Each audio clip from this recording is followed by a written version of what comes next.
ചോദിച്ചവരെല്ലാം പറയുന്നത് തിരുവനന്തപുരം ജില്ലയിലെ കോൺഗ്രസ് രക്ഷപ്പെടാൻ സാധ്യതയില്ല എന്ന് തന്നെയാണ്. എന്നാൽ കോൺഗ്രസിനെ രക്ഷപ്പെടുത്താൻ ഏറ്റവും നല്ല ഫോർമുല വരികയാണ്. രണ്ട് മാറ്റം. ഒന്ന്, DCC അധ്യക്ഷനെ മാറ്റുക, പുതുതായി ഒരാൾക്ക് ചുമതല നൽകുക.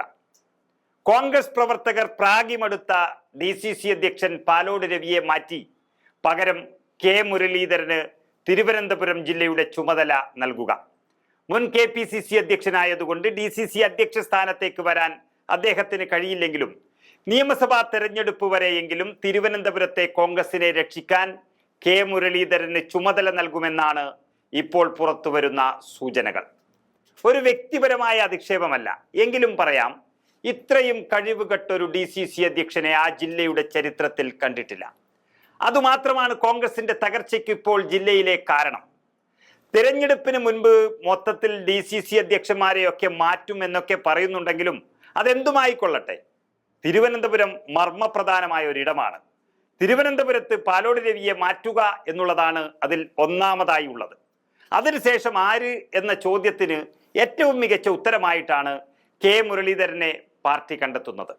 ഇനിയുള്ള മാസങ്ങളിൽ പാർട്ടിയെ അടിത്തട്ടിൽ ചലിപ്പിച്ചില്ല എങ്കിൽ തെരഞ്ഞെടുപ്പുകളിൽ അടിതെറ്റും. മുരളീധരനാണെങ്കിൽ ആർക്കും ഒരെതിരഭിപ്രായം വരാനും സാധ്യതയില്ല.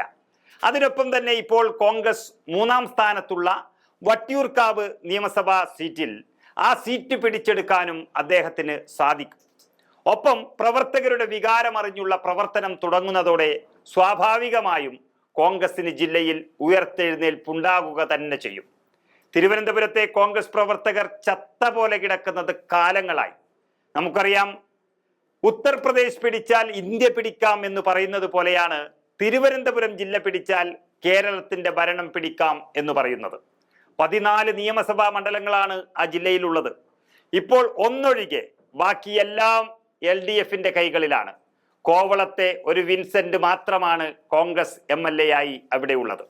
മുരളീധരനെ ചുമതലയേൽപ്പിച്ച് പ്രവർത്തനം ശക്തമാക്കിയാൽ ആദ്യ റൗണ്ടിൽ തന്നെ കോവളത്തിന് പുറമെ വട്ടിയൂർക്കാവ്, അരുവിക്കര, തിരുവനന്തപുരം നഗരം, നെയ്യാറ്റിൻകര, നെടുമങ്ങാട്, പാറശാല, വർക്കല തുടങ്ങിയ മണ്ഡലങ്ങളെല്ലാം എളുപ്പം പിടിച്ചെടുക്കാൻ കഴിയും.